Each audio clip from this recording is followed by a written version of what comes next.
Hello viewers, நிறைய பேர் வந்து ஷ்ரிம்ப் எப்படி வளர்க்கலாம் அப்படிங்கிறத பற்றி வீடியோ போடுங்கன்னு சொல்லியிருந்தீங்க. ஸோ இந்த வீடியோவில் வந்து நான் டீட்டெயில்டாக எல்லா விஷயத்தை பற்றி நான் சொல்ல போகிறேன். ஸோ ஷ்ரிம்ப் வளர்க்குறது ஈஸியாக கஷ்டமாங்கிறது இந்த வீடியோட எண்டில் நான் சொல்லுவேன்.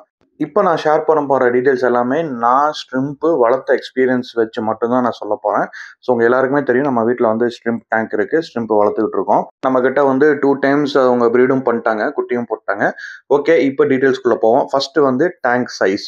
ஸ்ட்ரிம்ஸ் எல்லாமே 1 இன்ச் அப்படிங்கிறதுனால டேங்க் சைஸ் வந்து சின்னதாக இருந்தால் கூட போதும். மினிமம் நீங்கள் வந்து 1 ஃபீட் டேங்க்லேருந்து இதை வளர்த்தலாம். ஸோ டேங்க் சைஸ் வந்து ரொம்ப பெருசாக வேணும் அப்படின்ற அவசியம் கிடையாது. அடுத்தது வந்து சப்ஸ்ட்ரேட். ஸோ ஸ்ட்ரிம்ப் வந்து ஸ்விம் பண்ணுவாங்க, பட் நிறைய டைம் நடந்து தான் போவாங்க. ஸோ அதனால் வந்து சப்ஸ்ட்ரேட் வந்து ரொம்ப இம்பார்ட்டண்ட். இதுக்கு வந்து நீங்கள் மணல் போடலாம். ஸோ ரிவர் சாண்ட் நல்லாவே செட் ஆகும். இல்லைனா நம்ம அக்வேரியம் ஷாப்பில் கிடைக்கிற, இப்போ நான் போட்டிருக்கேங்களே இந்த மாதிரி ஒயிட் சாண்ட், பிளாக் சாண்ட், நீங்கள் எது வேணாலும் யூஸ் பண்ணலாம். பட் கண்டிப்பாக கீழே சாண்ட் இருக்கிற மாதிரி பார்த்துக்கோங்க. நெக்ஸ்ட், பிளான்ஸ் வந்து கண்டிப்பாக இருக்கணும். ஏன்னா ஸ்ட்ரிம்ப் வந்து பிளான்ஸில் தான் அதிக நேரம் ஸ்பெண்ட் பண்ணுவாங்க. அது மேலே தான் வந்து அவங்க லே டவுன் பண்ணுவாங்க. ஸோ பிளான்ஸ் வந்து கண்டிப்பாக ஸ்ட்ரிம்ப்புக்கு இருக்கணும். அடுத்தது வந்து ஹைடிங் ஸ்பேஸ். ஸோ ஸ்ட்ரிம்ப் வந்து ப்ரீட் பண்ணும்போதும் சரி, அது வந்து குட்டி இருக்கும்போதும் சரி என்ன பண்ணுவோம்னா, அது வந்து ஹைடிங் ஸ்பேஸ் தேடும். ஸோ வந்து ஒரு சின்ன பைப்போ, நான் வந்து ஒரு சங்கு மாதிரி போட்டிருப்பேன். ஸோ அது வந்து நல்ல ஹைடிங் ஸ்பேஸ். நீங்கள் நேச்சுரலாகவும் கொடுக்கலாம், இல்லைனா சின்ன பைப்பும் வச்சுக்கலாம். ஸோ அந்த ஹைடிங் ஸ்பேஸ் வந்து கொடுங்க.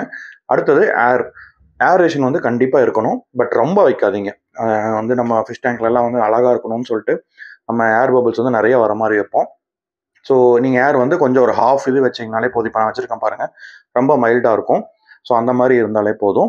ஸ்ட்ரிம்ப்புக்கு வந்து ஃபில்டர் வேணுமா அப்படின்னு கேட்டிங்கன்னா, நான் ஃபில்டர் செட் பண்ணலைங்க. நான் வந்து வளர்த்திட்டு தான் இருக்கேன், பட் நான் ஃபில்டர் செட் பண்ணல. ஸ்ட்ரிம்ப் டேங்க் வந்து அவ்வளோ சீக்கிரம் அழுக்கு ஆகிறதே கிடையாது.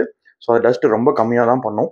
ஸோ அதனால் வந்து ஃபில்ட்ரேஷன் அப்படிங்கிறது ரொம்ப கேர்ஃபுல்லாக வைக்கணும். ஏன்னு கேட்டிங்கன்னா, இது ஸ்ட்ரிம்ப் ஆல்ரெடி 1 இன்ச். நீங்கள் பவர்ஃபுல் ஃபில்டர் வச்சிங்கன்னா ஃபில்டருக்குள்ளே மாட்டிக்கும்.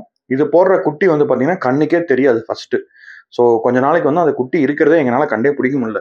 ஸோ அது வந்து ஃபில்டரில் ஈஸியாக வந்து உள்ளே இழுத்துரும். ஸோ அதனால் ஃபில்ட்ரு வந்து நீங்கள் கொஞ்சம் ஷ்ரிம்ப் இருக்கிற இடத்துல அவாய்ட் பண்ணுறது பெட்டர். ஷ்ரிம்ப் மட்டும் நீங்கள் வச்சுருக்கீங்க அப்படின்னா. அதுக்கப்புறம் ஃபுட்டு வந்து பார்த்தீங்கன்னா டெட்ரா. ஸோ இது வந்து சிங்கிங் பெல்லட்ஸ் தான் நம்ம போடணும். ஷ்ரிம்ப் வந்து மேலே வந்து ஃப்ளோட்டிங் பெல்லட்ஸ் சாப்பிட்றது ரொம்ப ரேரு. ஆக்சுவலாக சாப்பிட்டதே நான் பார்த்ததே கிடையாது. ஸோ நான் வந்து சிங்கிங் பெல்லட்ஸ் தான் போடுவேன். சிங்கிங் பெல்லட்ஸ் நீங்கள் எது வேணாலும் போடலாம். நான் யூஸ் பண்ணுறது டெட்ரா யூஸ் பண்ணிட்டு இருக்கேன். அடுத்தது நான் என்ன பண்ணுவேன்னா 15 days வந்து குக்கும்பர் கொடுப்பேன், அதாவது வெள்ளரிக்காய். ஸோ வெள்ளரிக்காய் எப்படி ஃபீட் பண்ணுங்கிற வீடியோ நான் ஆல்ரெடி போட்டிருக்கேன். அந்த வீடியோட லிங்க் வந்து இப்போ நான் கார்டில் கொடுக்குறேன், நீங்கள் வந்து கிளிக் பண்ணி பார்த்துக்கோங்க. ஸோ ஸ்ட்ரிம்ஸ் வந்து குக்கும்பர் நல்லாவே சாப்பிடும். So 15 days once, 20 days once அது கொடுக்குறது ரொம்ப நல்லது. ஓகே, இப்போ ப்ரீடிங் வந்து பார்த்தீங்கன்னா இதில் மேல் ஃபீமேல் ஐடென்டிஃபை பண்ணுறது, நான் வாங்கினது ரொம்ப குட்டியாக வாங்கினேன். ஸோ ரொம்ப கஷ்டமாக இருந்தது. ஐடென்டிஃபை இன்ஃபேக்ட் பண்ண முடியல. ஸோ சும்மா நான் வந்து ஒரு 8 to 9 ஸ்ட்ரிம்ஸ் வந்து வாங்கி விட்டுருந்தேன். அதில் மேல் எது ஃபீமேல் எதுன்னு இப்போ வரைக்கும் எனக்கு தெரியாது. ஆனால் வந்து நீங்கள் ஃபீமேலில் எப்படி கண்டுபிடிக்கலாம்னா, எக்ஸ் லோட் ஆனதுக்கப்புறம் ஃபீமேல் நீங்கள் ஈஸியாக கண்டுபிடிக்கலாம். அதோட டெய்லில் வந்து எக்ஸ் லோடாக இருக்கும். பட் ரொம்ப மைன்யூட்டாக பார்த்தீங்கன்னா தெரியும். பட் ஈஸிங்க, ரொம்ப ப்ரீட் பண்ணுறது ரொம்ப சிம்பிள். நான் வாங்கிட்டு வந்து விட்டேன், 4 மாதத்தில் 2 டைம் வந்து குட்டி போட்டுருச்சு. குட்டி ரொம்ப கவுண்ட் அதிகமாக போடுறதில்ல, கம்மியாக தான் குட்டி வருது. பட் ஈஸியாக வந்து ப்ரீட் பண்ணிடுறாங்க. ஓகேங்க, இப்போது கடைசி பார்ட். ஷ்ரிம்ப் வளர்க்குறது ஈஸியாக கஷ்டமா? ஆக்சுவலாக நானும் ஷ்ரிம்ப் வாங்குறதுக்கு முன்னாடி நிறைய பேர்கிட்ட என்கொயரி பண்ணப்போ ஷ்ரிம்ப் வந்து ரொம்ப சென்சிட்டிவ், நீங்கள் கேர்ஃபுல்லாக வளர்த்தணும், இல்லைனா வந்து அது இருக்காது அப்படின்லாம் சொன்னாங்க. அப்படிலாம் ஒன்றுமே கிடையாது. ஷ்ரிம்ப்ஸ் வந்து ரொம்ப ஈஸியாக வளர்த்தலாம். இன்ஃபேக்ட் சொல்லப்போனால் ஃபிஷ்ஷை விட இது ரொம்ப லோ மெயின்டெனன்ஸுங்க. ஏன்னா மோட்ரு வந்து வைக்க வேண்டியதில்லை, க்ளீனிங் ரொம்ப கம்மி.